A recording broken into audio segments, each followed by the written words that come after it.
Hi, my name is Awilda Jimenez. I'm the virtual content specialist teacher from PS 386 in the Bronx.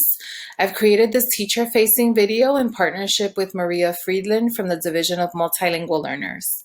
This teacher-facing video focuses on the independent practice portion of the Grade 4, Unit 4, Day 3 lesson entitled Compromises at the Constitutional Convention. Our focus question is, what were the challenges of creating a new nation? And our lesson objective is to explore a variety of sources to determine the different viewpoints that led to significant compromises in the early drafting of the United States Constitution. It would be useful, as stated in the introduction portion of the lesson, to pre-assign students page 6 of the Passport to Social Studies workbook, both in English and their home language, if that is something that is useful for your English language learners. It is also useful for them to have access to the video with guiding questions. That's an important strategy to give our English language learners access to the grade level contents. As always, students have access to rewordify.com to help them gain access to grade level text. They have the Google Chrome extension over here, read aloud, text to speech, and they will have, for the independent practice portion of the lesson, support from their triads or small groups when analyzing the different source sets. So there's several options. Depending on the needs of your students, you could have heterogeneous groups where each group analyzes one source set, and then you could use technological platforms like Padlet, or you could use Flipgrid for video presentations, or QuickTime Audio, where students in small groups analyze the source sets, and then they have the option of jotting their notes on this Google slide that could be assigned, and then making their presentation. Or another option, you can have all groups analyze both source sets, and have create a presentation, and then spend some time debating, giving their thoughts and reflecting on the Connecticut Compromise and the Three-Fifths Compromise. Like, what, not just a summary of what it was, but what it meant for different groups of people living in the United States at that time. There is a warning, especially when analyzing the Three-Fifths Compromise. Students should be warned that they're going to run into some language and policies that were very racist and treated Black people, Native Americans, women really unfairly.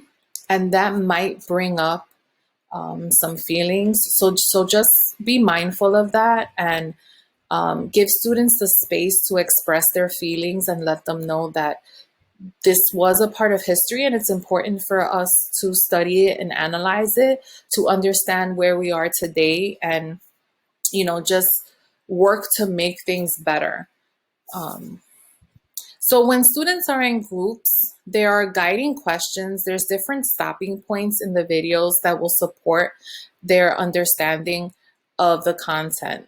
So here, for the first video, there's 3 stopping points. The first question that students should think about is, what issues came up as a result of the Articles of Confederation? Compare the Virginia and New Jersey plans. Are they fair? Why or why not? According to the narrator, the Great Compromise was, quote, narrowly approved in July of 1787. What does the word narrowly suggest?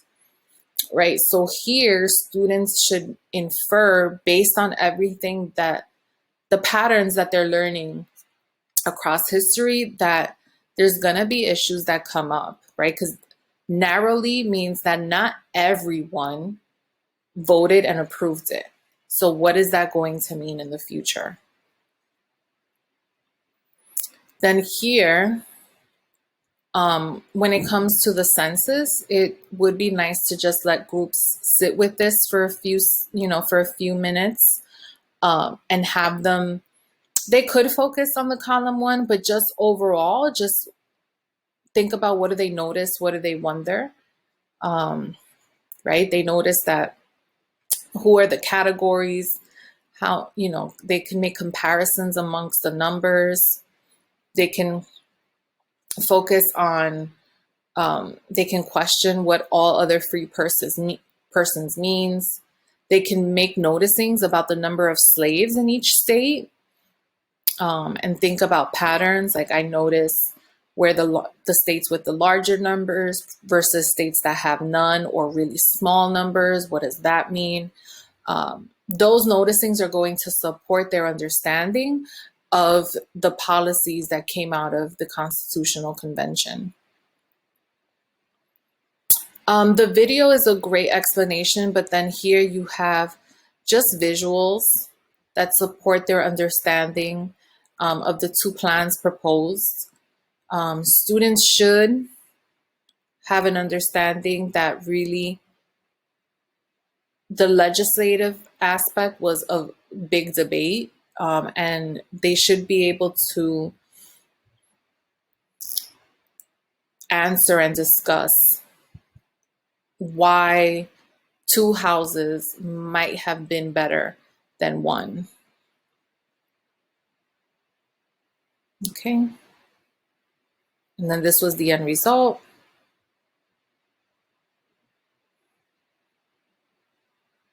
So again, students can use this as a place to take notes, and then think about how they're going to, if you are assigning it so that different groups are researching different sources, they can think about how they want to teach the other group what they've learned. And then here's the 3/5ths compromise. So here there's two different stopping points. The video starts at around 4 minutes. So the first question is, how does the 3/5ths compromise relate to the Declaration of Independence? And it's a very important question for students to reflect on, even if it's for 1 or 2 minutes, and maybe discuss, right? The Declaration of Independence has that famous line where all men are created equally, and, the pursuit of life, liberty, and happiness. But when they listen to what the 3/5ths compromise was and what they all agreed upon, it contradicts the Declaration of Independence. And students should have that understanding and think about what that means for America. And then who are the people represented in the preamble of the Constitution, which is towards the end of the video. And again, the rest of the source set B just illustrates a lot of the points in the video. It highlights a lot of the big ideas.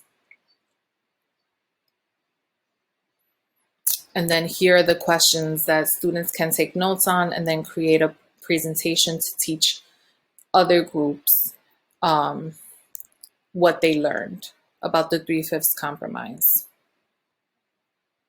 And if they don't want to record their presentation, this can easily be placed on the Padlet, and then students from different groups can see how those groups answer the questions, or if they attach an audio explaining what they learned from the source set, and then students can jot down on their Google slide some of the notes and the things that they're learning from other groups in these boxes. And then the check for understanding, I included these synonyms to help students understand what the quote means. The delegates' commitment to union over mastered, or meaning crushed, beat, or succeeded, their commitment to liberty. Right? So what do we think that means?